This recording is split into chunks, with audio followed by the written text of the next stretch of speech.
You know, children need our protection. From the get-go, I was outspoken about the harms that would be done to children from prolonged school closures and other restrictions. If we accept lies and government-issued talking points as facts, then really are we any better than any authoritarian regime?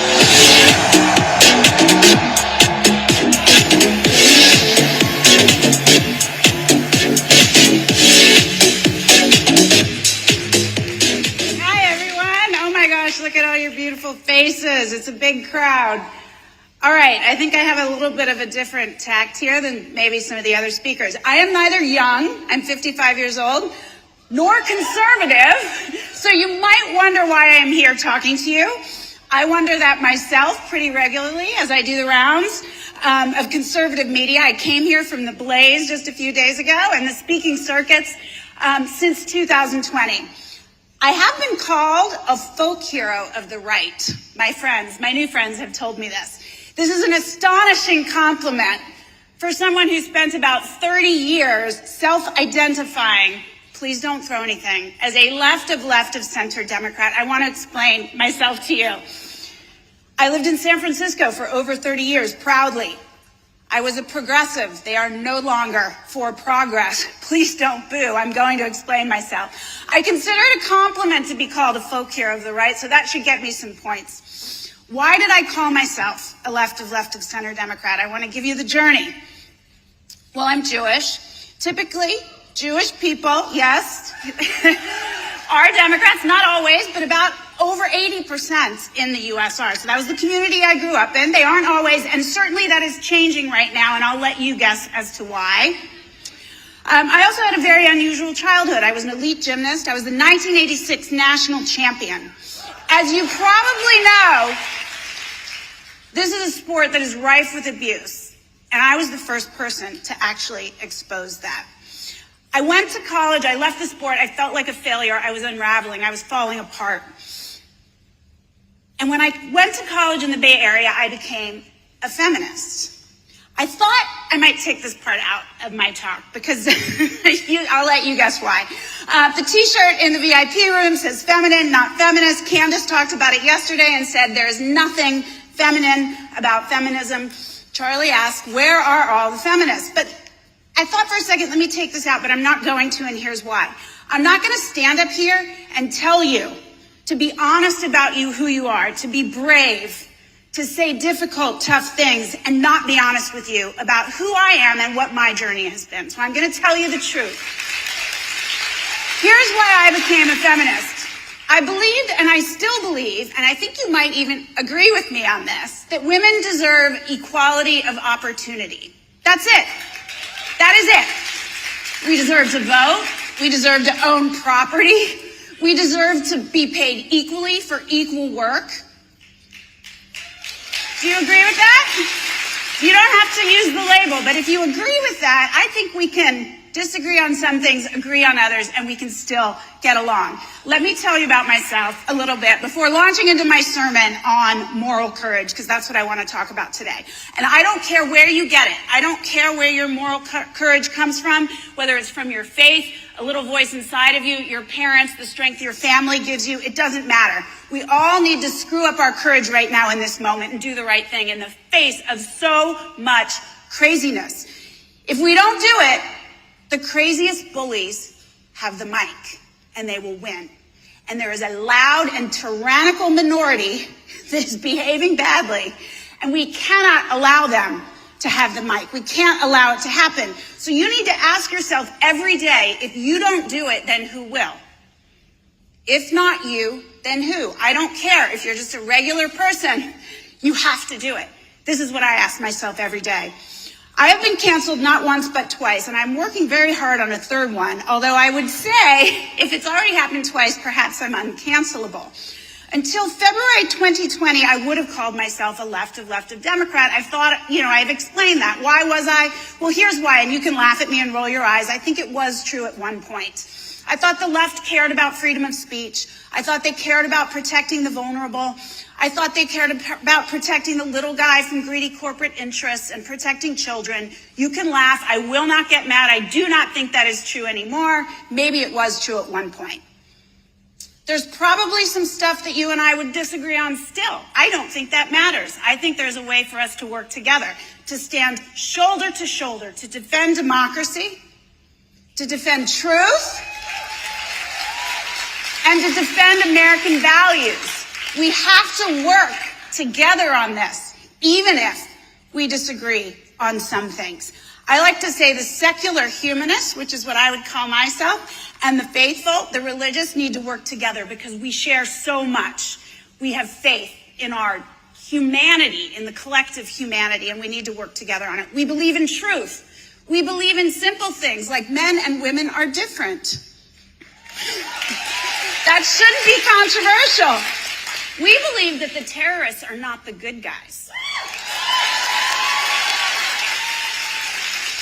The world is so totally disorienting right now. It's easy to question your own beliefs and values. The input comes from everywhere, from social media, from media. It's really hard sometimes to step outside of that with which you are bombarded and stand up against that onslaught and say the right and very true thing. You cannot help but doubt yourself at times. The messages are everywhere. But I want to share a bit with you about how I do it, because it's really hard. And you may suffer slings and arrows for it, and you have to do it anyway, because if you don't do it, who will?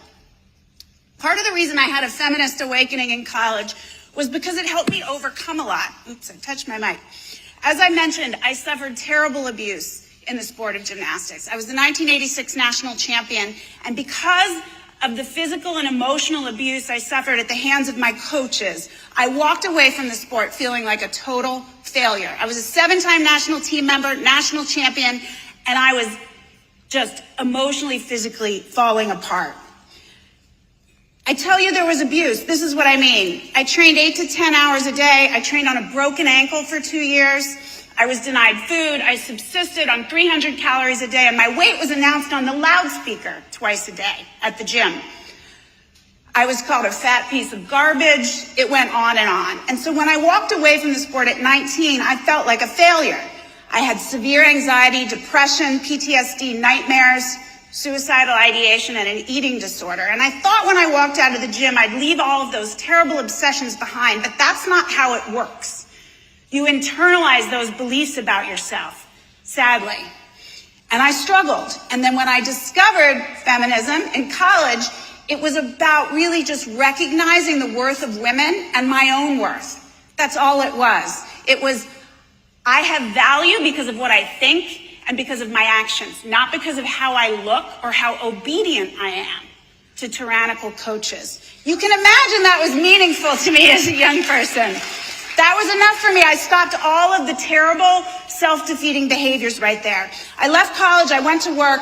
I started at Levi's in 1999. I worked there almost 25 years. I worked all the way up the ladder. During that time, the anxiety revisited itself upon me, the deep-seated insecurity, the I'm never good enough imposter syndrome. Have you heard of imposter syndrome? A lot of women suffer from it. I wondered why. I was a mom of 2 at this point. I was very successful. I would soon become a mom of 4. And like Megyn Kelly said yesterday, of all the things I've ever done, my 4 children, my marriage is the thing that matters most and that I am most proud of. I couldn't shake the feelings of insecurity. I decided to write it all down, and I wrote my first book. It was called Chalked Up, and it came out in 2008, and it was the first-person account of abuse in the sport of gymnastics. I had no idea what was coming for me. I didn't understand. This is a long time ago, 2008. Social media was new. Everyone came at me. The U.S. Olympic Committee, USA Gymnastics, everyone I ever trained with. They vilified me. I lost all my friends. I lost my teammates. I lost my community. I was dragged across the internet. I was called a grifter, a loser, and a bitter, angry ex-gymnast. And I cowered at first, but then I grew stronger. And I realized they wouldn't come at me if they weren't hiding something. And their attacks strengthened my resolve. That's how you have to look at it. They come for you. The name calling is the purview of those with no argument. It's meant to keep others quiet. You cannot let it keep you quiet. Then the Larry Nassar story broke. 10 years I endured that name calling. And of course, When the Nassar story broke, do you guys know who Larry Nassar is? Okay. He was the doctor for Team USA for 30 years. He's abused, sexually assaulted over 500 young athletes. That story broke, and all of a sudden I was redeemed. Suddenly it was, oh, she was right about everything. And not only was she right, but we stood with her the whole time. Yeah, lies. That's okay. You know what? You welcome people to the fight. That's what you do. You graciously welcome. We need more people to stand with us. So my redemption lasted about 5 minutes. You'd think I would have tried to enjoy that, but then, no, COVID happened. And I became hated all over again, but this time on a much bigger stage. I was a very successful chief marketing officer at this point, but when the world shut down in 2020, I thought, well, I might as well go after COVID restrictions. Why not? That won't be too controversial. Good idea, right? No.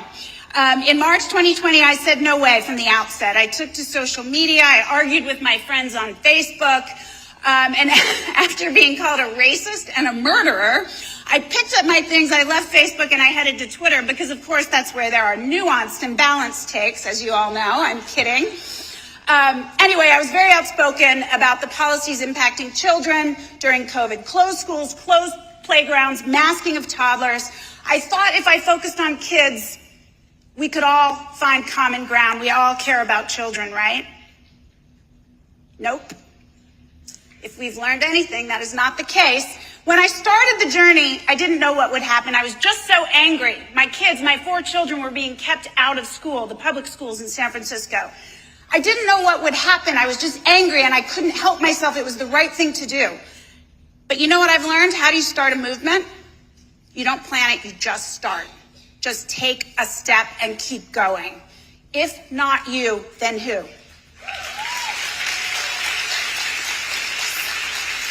So I kept going. I didn't stop. I didn't know what would happen. I went on Fox News when I was invited. That's when things got really, really rough for me in San Francisco. And my community came for me. I had to leave San Francisco, the city I lived in for over 30 years, and then I left the left.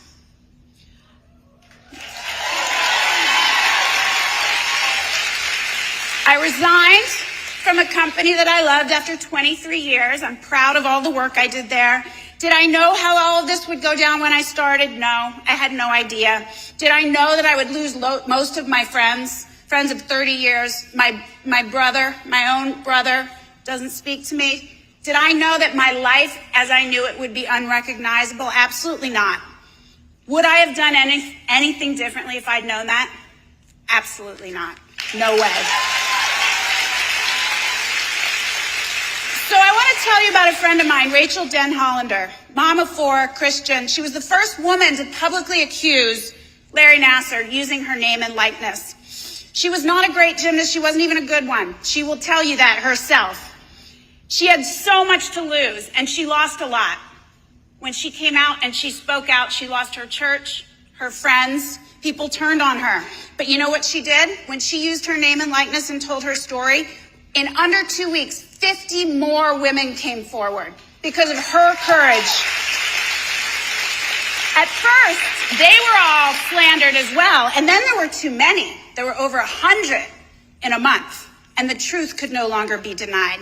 Rachel has said that in coming forward, she hoped to give voice to those who felt silenced. I will say, mission accomplished, Rachel. She asked herself, if not you, then who? And that's what you need to ask yourself every single day, and let Rachel be your inspiration. Yes, her story can serve as a warning. She was dragged through the mud. When you stand up and say unpopular things, you will experience blowback. You will be torn down. You might lose your church, as Rachel did, your friends, your family. But you will inspire others to stand up and speak the truth as well, because courage begets courage, and truth always outs in the end. It feels like a tough journey, but I promise you, the truth outs in the end. I've been asked hundreds of times in the last year and a half, why were closed schools and free speech the hill you were willing to die on, to give up everything you had in your life for? And you know what I say every time? Why the heck weren't you? If children and free speech are not a hill you are willing to die on, do you even have one? Do you have a hill? Do you have any principles? if children are not enough for you to stand up and say an unpopular truth. Others find a different hill. Last year, a friend of mine, his name is Elliot, he's a therapist, a family therapist. He shared his concerns about quote unquote gender affirming care in a group on Facebook. His post was removed and he was kicked out of the group simply for sharing his concerns that there was no evidence and that children are not capable of consenting to life-altering treatments. He reached out to me for advice, and I told him this story, and I hope I say the name right, the story of a Portuguese diplomat during World War II named Aristides de Souza Mendes. Have you guys ever heard of this person? Okay, I see one. I cry every time I tell the story about this man. I'll try not to. During the German occupation in France, thousands of Jews were fleeing southward to go to Spain and then hopefully America. This guy, he was a diplomat, and he wrote transit visas. That's how people could get out of the country. When news of his actions reached Portugal, he was ordered to return.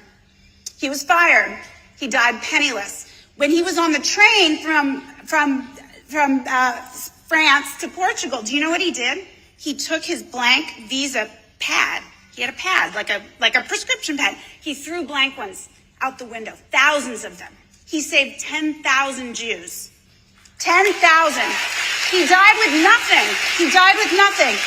And when he was asked about whether or not he regretted his actions right before he died, he said, if thousands of Jews are suffering, surely one Christian may suffer for so many Jews. One man saved 10,000, more than 10,000. So if you ask yourself, what can I do? Think of him. If not you, then who? So what about me? What happened? My life got turned upside down. And so here is why I'm here today.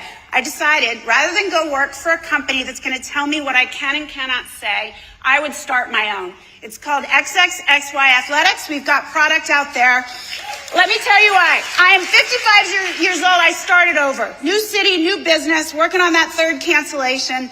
The brand is called XXXY Athletics, and we are the only brand that knows what a woman is. I am betting on the fact that there are enough of you that you can make this a raging success, because you don't have to compromise anymore. You don't have to compromise your values to get amazing product that fits and feels good. So please check us out and show your support. Wear the t-shirt. Every time I wear this shirt, it prompts a conversation, sometimes a difficult one. But you know what happens?